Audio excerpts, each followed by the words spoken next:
क्या आपने कभी सोचा है, अगर आपको बोलने की आज़ादी न मिले, बराबरी का हक न मिले या अपने धर्म को मानने की स्वतंत्रता ना हो, तो जिंदगी कैसी होगी?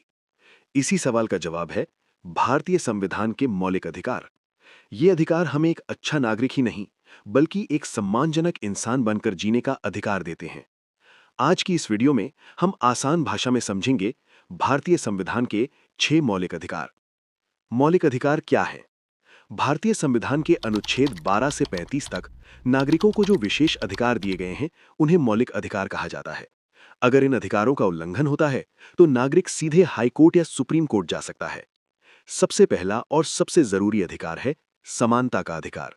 इसका मतलब है कानून की नजर में अमीर गरीब, ऊंच नीच, महिला पुरुष सभी बराबर हैं।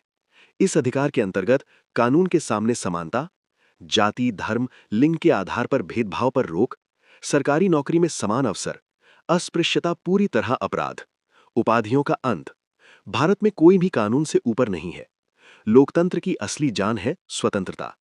इस अधिकार के तहत नागरिकों को मिलता है बोलने और अपनी बात रखने की आजादी, शांतिपूर्ण सभा करने का अधिकार, संगठन या यूनियन बनाने की स्वतंत्रता, पूरे भारत में आने जाने की आजादी, अपनी पसंद का काम या व्यवसाय चुनने का अधिकार, जीवन और व्यक्तिगत स्वतंत्रता की सुरक्षा। बिना आजादी के लोकतंत्र सिर्फ नाम का होता है। यह अधिकार इंसान को जानवर नहीं, इंसान की तरह जीने का हक देता है। इसके अंतर्गत मानव तस्करी पर रोक, बेगार यानी जबरन काम करना अपराध, 14 साल से कम बच्चों से खतरनाक काम कराना मना, भारत में किसी भी इंसान का शोषण अपराध है। भारत एक धर्मनिरपेक्ष देश है। इस अधिकार के अनुसार हर व्यक्ति को अपने धर्म को मानने की स्वतंत्रता, धर्म का प्रचार और पालन करने का अधिकार, किसी धर्म के लिए जबरन टैक्स नहीं, सरकारी स्कूलों में धार्मिक शिक्षा जरूरी नहीं। यह धर्म राज्य का नहीं, व्यक्ति का विषय है। भारत विविधताओं का देश है।